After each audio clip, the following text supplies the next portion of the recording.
Pembalasan istri dikhianati. Bab 51. Deringan ponsel membuat Kirana terbangun dan menggeliatkan tubuhnya. Halo. Kir, kamu di mana? Bukannya semalam kamu bilang mau pulang, tapi kenapa sampai pagi ini kamu tidak pulang? Kamu di mana, nak? Apa yang terjadi padamu? Oceh Meli dari seberang sana. Berkali-kali dia menghubungi ponsel Kirana semalam tapi tidak diangkat oleh Kirana, membuat Meli semakin khawatir.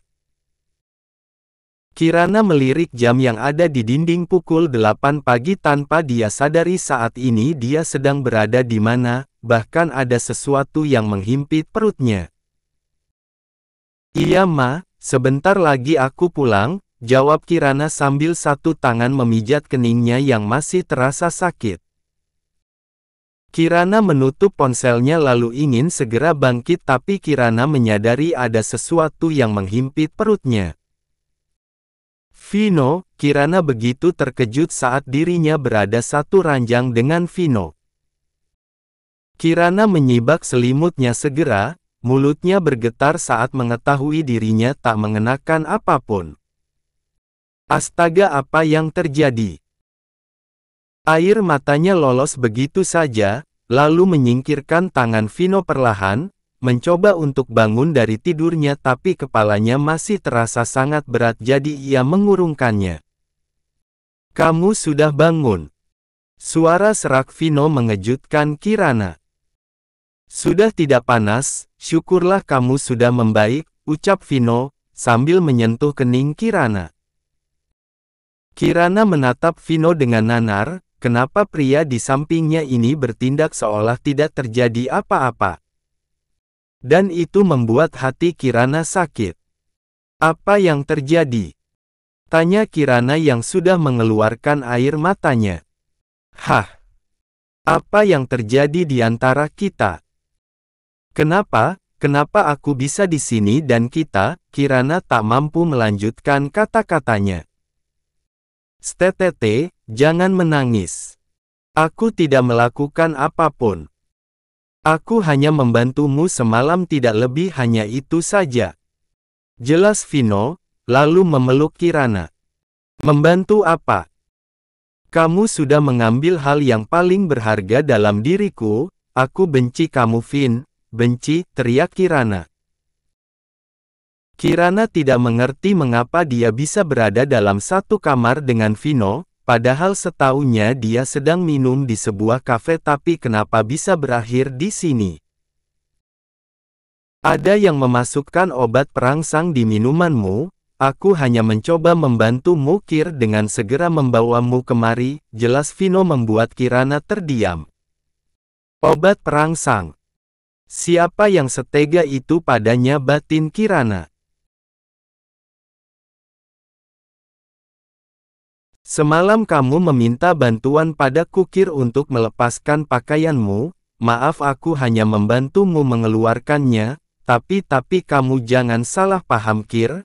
Aku tak mengambil kesempatan dalam hal itu, aku hanya membantumu dengan menggunakan tangan, tidak yang lain. Jelas Vino terbata karena bagaimanapun dia membantu Kirana semalam, bayangan tubuh mulus Kirana tidak bisa dia lupakan, apalagi saat Kirana menciumnya sangat agresif. Vino sendiri merasakan bunyi detak jantungnya yang tidak beraturan semalam.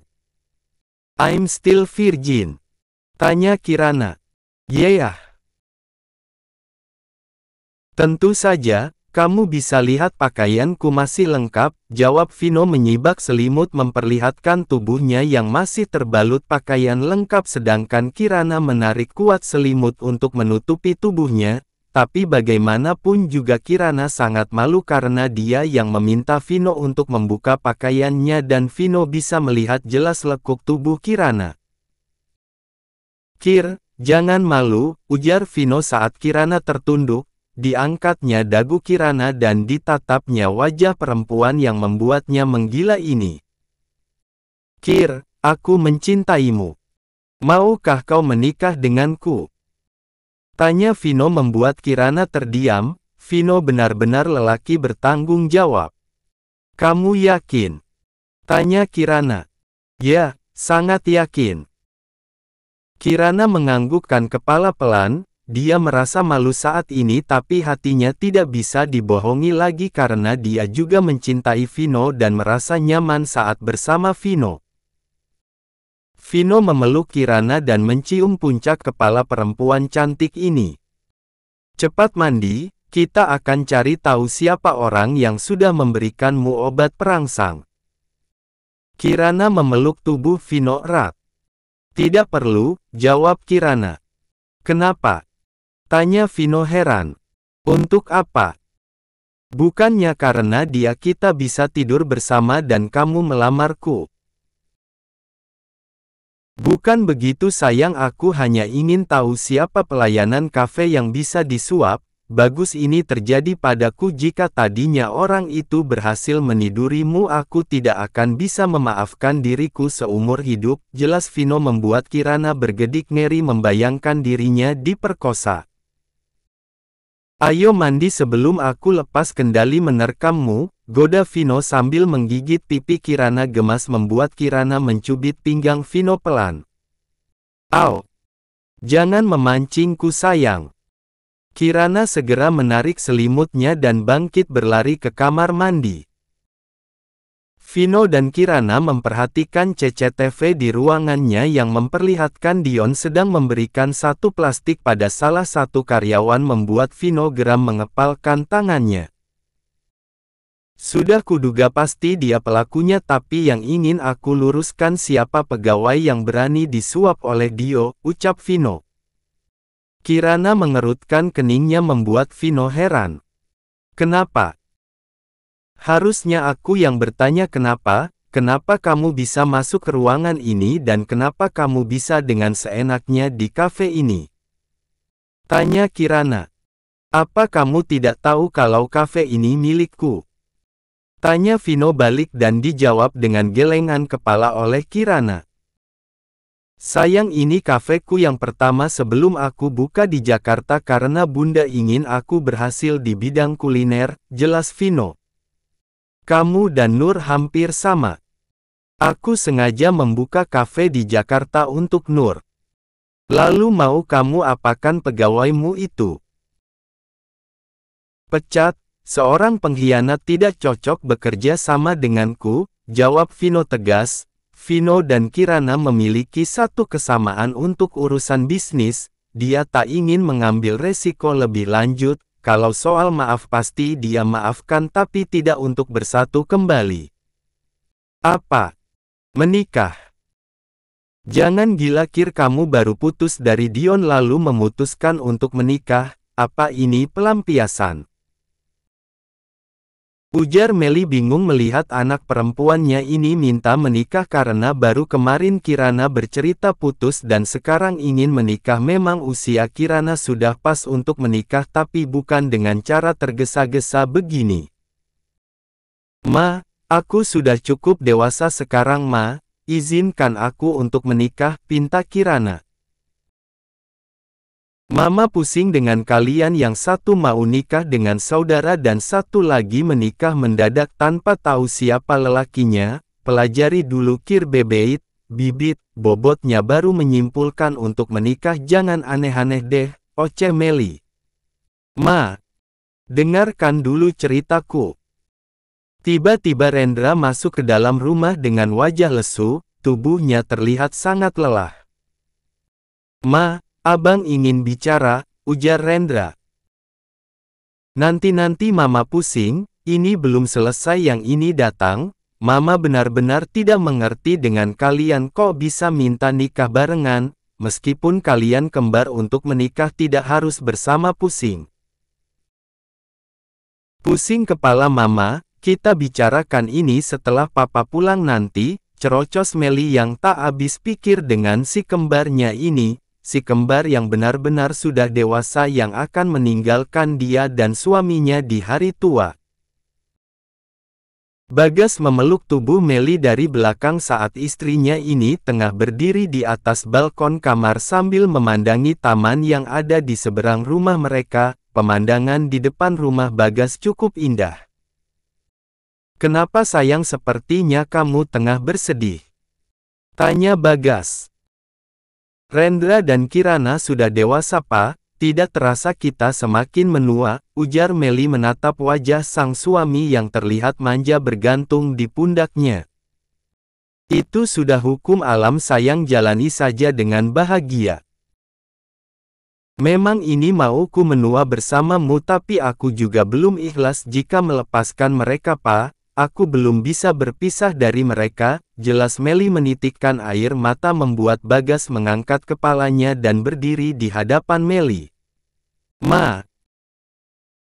Ada yang datang, ada yang pergi, ada yang muda, ada yang tua, tumbuh kembang mereka sepertinya tidak ada yang kita lewati, bahkan kamu sendiri yang mengasuh mereka dengan mempertaruhkan pekerjaanmu dulu, banyak fase yang sudah kita lewati. Aku rasa sudah cukup waktu main-mainnya Ma, biarkan mereka menjalani peran dewasanya, mereka berhak bahagia merasakan hidup yang sesungguhnya dengan pasangan masing-masing, biarkan kita mengubah peran kita menjadi opa dan oma yang mengasihkan, ungkap Bagas mencoba memberikan pengertian pada Meli. Meli memeluk tubuh Bagas erat, rasa cintanya pada lelaki ini begitu besar.